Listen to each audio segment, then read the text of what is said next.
Police বলি বা যে প্রশাসনিক যে বিষয়গুলো আছে ওখানে ফোর্স করে বা আমরা প্রভাব বিস্তার করতে চাই, ওই প্রভাব বিস্তারের কারণে তারা তাদের যে সুষ্ঠু যে আইনগত যে প্রক্রিয়া, ওই প্রক্রিয়াটা চলমান রাখতে পারে না। এলাকার এমপি যদি হই, আমি সর্বপ্রথম ব্যবসা শুরু করবো। বালুর ব্যবসা, তারপর বিভিন্ন ব্যবসা, স্ক্র্যাপের ব্যবসা, যত রকমের ব্যবসা আছে সবগুলো করবো এবং লুটপাট শুরু করবো। লুটপাট করবো আর ছেলে ফেলে লাগা রাখবো চারিদিকে, বলবো যে লুটপাট কর, আমার আমার নাম সাইনবোর্ড দিয়ে লুটপাট কর। দরজায় কড়া নাড়ছে ত্রয়োদশ জাতীয় সংসদ নির্বাচন, আর এই নির্বাচনকে ঘিরে তরুণরা কি ভাবছে তা জানতে আমরা আছি চট্টগ্রাম সংসদীয় এক আসনে। প্রথম ভোটার হিসেবে তরুণদের ভাবনা নিয়ে আমরা কথা বলবো সকল শ্রেণী পেশার তরুণদের সঙ্গে। আমার কাছে আসলে খুবই একটা ভালোই অনুভূতি হচ্ছে যে আমি বাংলাদেশের একজন নাগরিক এবং এটার একটা আমি স্বীকৃতি পেয়েছি যে ভোটার হওয়ার মাধ্যমে। তো এটা আমার কাছে আসলেই ভালো লাগতেছে, আমি একজন ভোটার হিসেবে, নতুন ভোটার হিসেবে ইনশাল্লাহ সামনে ভোট দিব। হ্যাঁ, খুবই ভালো একটা অনুভূতি। হ্যাঁ, প্রথমত ওনার শিক্ষাগত যোগ্যতা থাকতে হবে, আর চরিত্র তো অবশ্যই ভালো হতে হবে। আমাদের মিরসরাইয়ের মানুষের, এক আসনের মানুষের সমস্যা বুঝতে হবে এবং সেগুলো সংসদে গিয়ে তুলে ধরতে হবে, বলার যোগ্যতা থাকতে হবে। আর শুধু বললেই হবে না, সেগুলো বাস্তবায়ন করার যোগ্যতা থাকতে হবে। মানুষের আশা আকাঙ্ক্ষা সেখানে তুলে ধরে সেগুলো বাস্তবায়ন করার যোগ্যতা থাকতে হবে। তিনি যে যাবেন সংসদে আমাদের হয়ে, তো আমাদের সমস্যাগুলো সেখানে বলার যোগ্যতা থাকতে হবে। তিনি চিন্তা করতে হবে, তিনি আমাদের অভিভাবক, তো একজন অভিভাবক তার পরিবারকে যেভাবে চালায় সেভাবে চিন্তা করতে হবে। আর আমাদের পক্ষে তো অবশ্যই বলতে হবে, শুধু বললে হবে না, প্র্যাকটিক্যালও হতে হবে। কারণ যে উনি তো জানেন গত আমাদের দেশের ইতিহাস, গত 53 বছর বেশি কোথায় ভুল হয়েছে, ওতে কারা ভুল করেছে, কী ভুল করেছে, অবশ্যই সেগুলো শুধরাতে হবে আছে।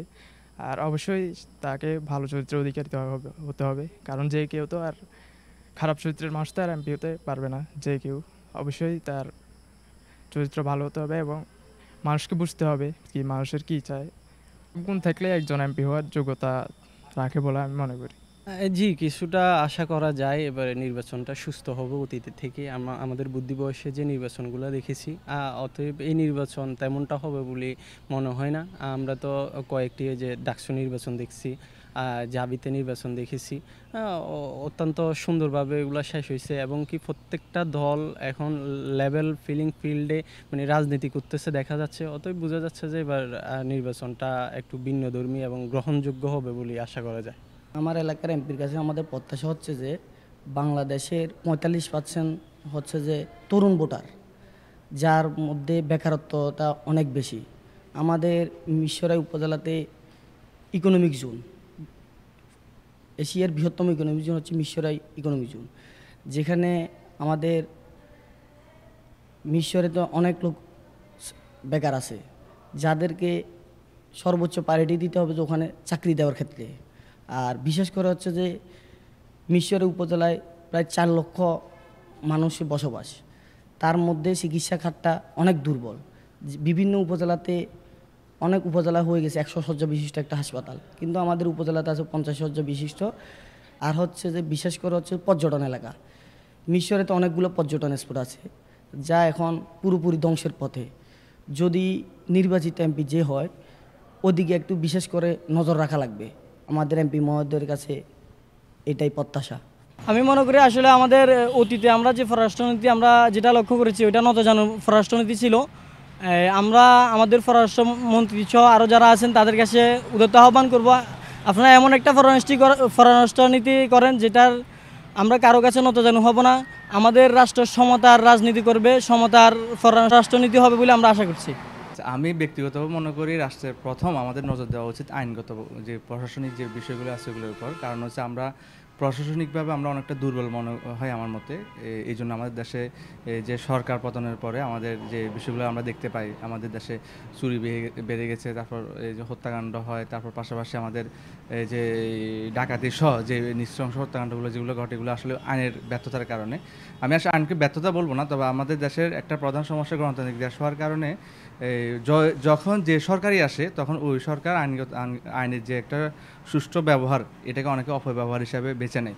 এটা অধিকাংশ ক্ষেত্রে আমরা দেখি যে কি যখন আমাদের দেশে যে সরকারটা ক্ষমতায় আসে বিগত আমলগুলোতে আমরা দেখে আসছি, তখন দেখা যাচ্ছে ওনারা ওনাদের ইচ্ছা মতো প্রশাসনকে ব্যবহার করে, তখন দেখা যায় যখন এরপর পরবর্তী যখন অন্যজন ক্ষমতায় আসে তখন এই বারবার এই বিষয়গুলো লক্ষ্য দেখা যায়। তো আইনের যে একটা উন্মুক্ত যে চিন্তাধারা, ওই যে চিন্তাধারা থেকে আমরা আসলে বেরিয়ে আসার কারণে আমরা যখন যে ক্ষমতায় আসবে, চেয়ারে আসবে, তখন উনি বারবার আইন পুলিশ বলি বা যে প্রশাসনিক যে বিষয়গুলো আছে ওনাকে ফোর্স করে বা আমরা প্রভাব বিস্তার করতে চাই। ওই প্রভাব বিস্তারের কারণে তারা তাদের যে সুষ্ঠু যে আইনগত যে প্রক্রিয়া, ওই প্রক্রিয়াটা চলমান রাখতে পারে না। তো সেক্ষেত্রে ইমব্যালেন্স হয়ে যায়। ইমব্যালেন্স হওয়ার কারণে এক পক্ষ সুবিধা বেশি পায়, এক পক্ষ আইনগতভাবে তারা ন্যায় বিচারটা পায় না। তো আমি মনে করি যদি এই আইনকে যদি সুষ্ঠুভাবে যদি আমরা যদি এটাকে প্রতিষ্ঠা করতে পারি, তাহলে আমাদের দেশে সুস্থ আমরা নাগরিক হিসাবে চলতে পারবো। আমাদের সমাজকে এবং সুন্দর করার জন্য আমাদের রাষ্ট্রের আইনকে সংস্কার করা বেশি জরুরি। এখন এই চব্বিশের যে যুদ্ধে এটা মহাযুদ্ধ বলতে পারেন, কারণ বাংলাদেশের পুরো মানচিত্র বদলে গিয়েছে এটার কারণে।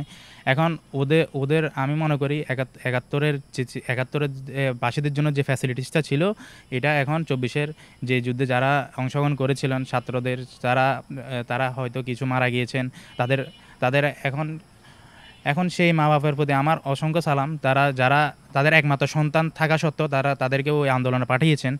কি জন্য? ওরা দেশের জন্য কাজ করতেছে। এখন তাদের কি হবে? তারা কি রাষ্ট্রের অধিবাসী ছিলেন না? তারা এখন ৭১-এর মধ্যে ওরা সারা জীবন যে ফ্যাসিলিটিস এসেছে, এখন চব্বিশের মধ্যে যারা অংশগ্রহণ করেছে, তারা কেন এই ফ্যাসিলিটিস পাবে না? তারাও তো সেই রাষ্ট্রকে স্বাধীন করার জন্য, রাষ্ট্রের সকল কিছুকে সমতা আনার জন্য তারা বাড়ি থেকে বের হয়েছে এবং মাঠে গিয়ে ওরা আন্দোলন করেছে। দেখতেছে যে কি রাষ্ট্র সঠিক মতো চলতেছে না।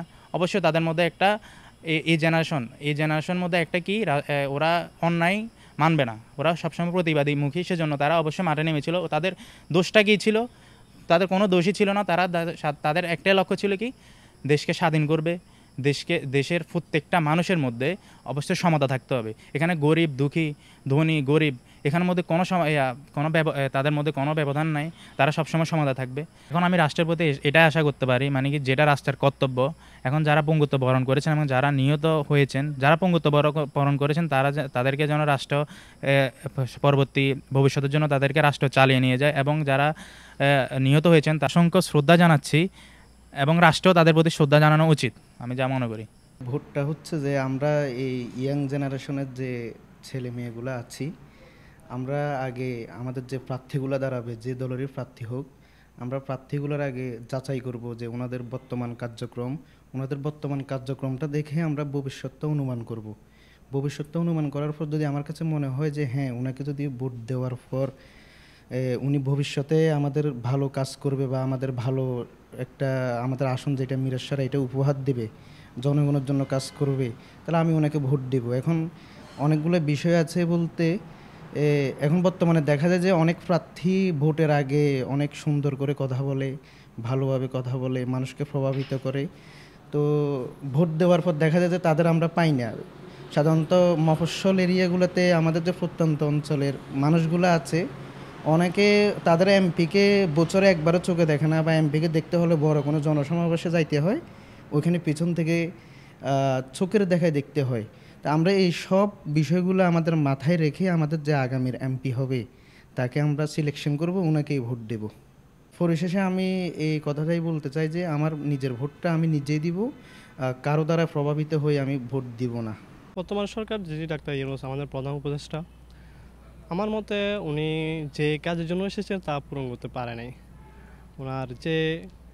আমার মতে উনি সর্বপ্রথম প্রশাসনিক সেক্টরে ওনার সংস্কার প্রয়োজন ছিল, কিন্তু ওই প্রশাসনিক সেক্টরে ওনার সংস্কারটা হয় নাই। আমরা দেখি একজন সাধারণ মানুষ যখন কোনো বা পুলিশ বা প্রশাসন, উপজেলা বা ইউনিয়ন পরিষদে যায়, তখন দেখি আমরা সাধারণ মানুষ হলে তাকে হয়রানি করা হয়। কিন্তু একজন যদি একটু ক্ষমতাবান বা একটু টাকা বা একটু আছে এরকম মানুষ যদি যায়, তাহলে সে দেখি তাকে চা পানি খাওয়ায়, চেয়ারে বসায়। আমি তখন দেখি বাইরে কিন্তু সাধারণ জনগণ আসি পড়ে আছে। ধরেন এক ঘন্টা 2 ঘন্টা ওই ক্ষমতাবান ব্যক্তি ভিতরে বসে থাকে, বাট আমাদের যে সাধারণ লোকজন ওনাদেরকে একটা মিনিটও সময় দেওয়ার প্রয়োজন বোধ মনে করে না।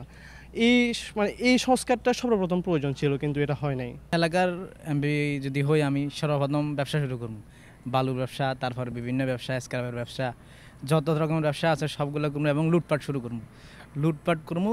আর ছেলে ফেলে লাগা রাখবো স্যারের দিকে বলবো যে লুটপাট কর, আমার নাম সাইনবোর্ড দিয়ে লুটপাট কর। এই কথাটা বলার কারণ হচ্ছে এই যে পিছনে আমরা যদি একটু তাকাই নির্বাচনের আগে, এখন তো এখনও কোনো সরকার নাই, যখন সরকার ছিল তখনকার এমপিগুলা এই সেম কাজ, এমপি বা মন্ত্রী বলেন এমপি বলেন আগের সবগুলার সেম কাজ করছে, বলে একটা করে আরেকটা, ওই জন্য এই কথাটা বলা আর কি। বিগত সরকারেও লুটপাট করছে, ক্ষমতা থাকলেই তো লুটপাট করে মানুষ, ক্ষমতা যখন আসে তখন লুটপাট শুরু করে। যেমন আমরা 5ই আগস্টের পর মনে করছিলাম দেশটা একটু স্থিতিশীল হবে, কিন্তু তা না, এই লুটপাট শুরু হয়ে গেছে, হানাহানি মারামারি কাটাকাটি। তো আমি যদি আমার অবস্থানে থাকি, আমি যদি এমপি হই, তাহলে আমিও সেম কাজ করব, আমি আর ভালো কিছু কেমনে করব, আমি তো কিছু শিখতেছি না। দর্শক, এতক্ষণ শুনছিলেন জোরালগঞ্জ এবং মিরসরাই থানা মিলে চট্টগ্রাম 1 আসনের তরুণদের ভাবনা। তাদের এই মূল্যায়ন রাষ্ট্র গঠনে সহায়ক হবে এই প্রত্যাশায়। NH Shaon, NTV online, Chittagong.